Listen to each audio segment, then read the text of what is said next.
আসসালামু আলাইকুম রহমতুল্লাহি ওয়া বারাকাতুহু। আমার স্ক্রিনে যে ছবিটা দেখতেছেন, উনি আসাদুজ্জামান কামাল।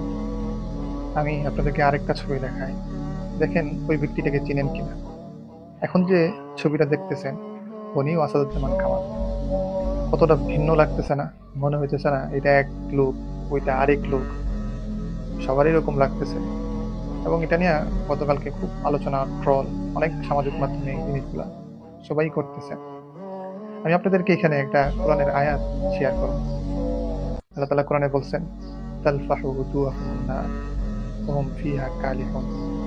আল্লাহ তাআলা কোরআনের আয়াতে যে অর্থটা বলছেন যে আগুন তাদেরকে ঝলসে দিবে, তাদের চেহারা বিভৎস কালো এরকম হয়ে যাবে।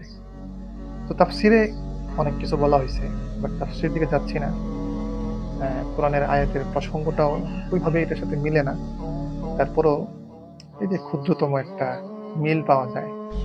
সে এখন ফাঁসির রায়ে দণ্ডকৃত আসামি। হ্যাঁ?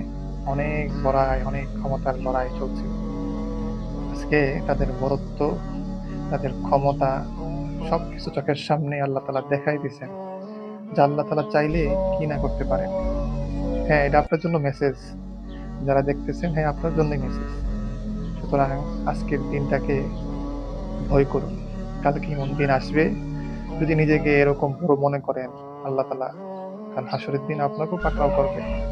সুতরাং এটা ওইটা ভেবে এই জিনিসটাকে এড়িয়ে যাওয়ার সুযোগ নেন। সতর্ক হন এবং ক্ষমতার লড়াইয়ে আপনার রবকে ভুলে যায়েন না, ইসলামকে ভুলে যায়েন না এবং আপনার রবের ক্ষমতাকে ভুলে যায়েন না। আল্লাহ তাআলা আমাদের সবাইকে মদদ করুক।